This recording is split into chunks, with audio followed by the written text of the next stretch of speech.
So I hear tell a rumor that there may actually finally be an R&B Divas tour.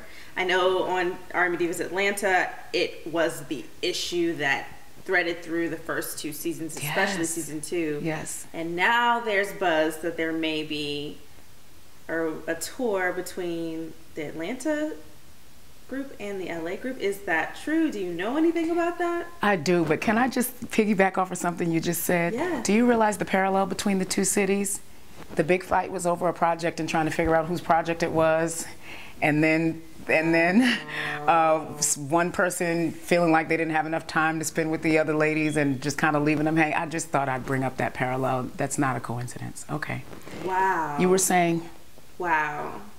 Yes. Okay. And because you said that, as a person that watches the show, it was confusing to me, and I think to audiences, that when R&B Divas was brought on as a reality series, it was the anti-reality series. That's the way it was advertised. Yes. This is the reality show where women are going to prove that they can get along, they can work together professionally and personally. That was the way it was advertised. So when we saw season 1, we were excited about it because that's primarily what it was, season 1. Season 1 is the reason why I signed on for the LA R&B Divas.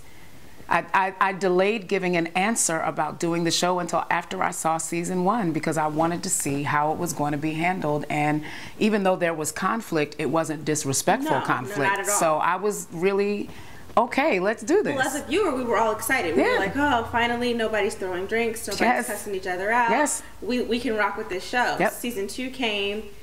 The whole thing about the concert and is there going to be a tour and who's advertising the tour and who didn't sign the releases on whose video, who has a real organization and doesn't have a It was so much conflict on every episode of the season, which was as a viewer was disappointing to see. It was disappointing to see, and it is disappointing to see, you know, that happening with R&B Divas LA. I 100% agree. Now back to the tour.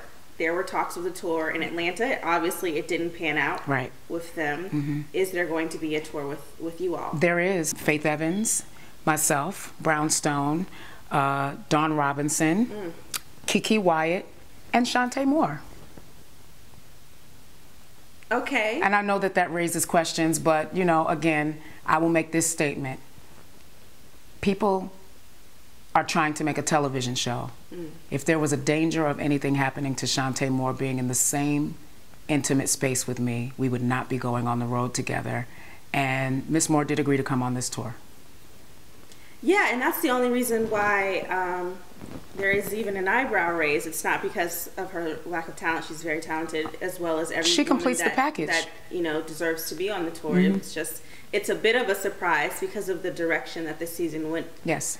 That you guys would be touring together. So, okay. She'll be out there singing her behind off every night, just like the rest of us. In no mortal danger, in no physical danger. We're going out there on the road so that we can sing to our fans and keep it real for real. Do you know why Little Mo, Claudette, the other ladies from Atlanta, why they're not on the tour? That is the promoter's call. Okay. The promoter, you know, there are people who back the show and they put the money up, and it is 100% their call. They, when I got the call, I was told, we want to do this tour and we want Faith Evans and Kelly Price to headline, and we want to build a bill that will include women from both cities. And I thought that was exciting. And of course I said yes. I love Faith Evans to life, which I've said that to you before. That is not pretend. And I just, in my mind, it was just an amazing thing. The ultimate decision was the promoters. They ran different ladies by us, but ultimately putting the entire bill together was what had to be the promoter's decision, because he's the one that's putting up the money. He's the one that's routing the tour. He's got to fly everybody around, and ultimately he wants to be able to make sure that he can get some kind of a return on what he puts out there, and he feels like he put together a ticket that will do that for him. And so I have no say-so over that whatsoever. But everyone did have the option to say yes or no, and everyone whose name I just called said yes. And there were questions from the promoter's office if anyone felt like it would be a problem for them because of what they seen on television. And everybody said no, there was no problem.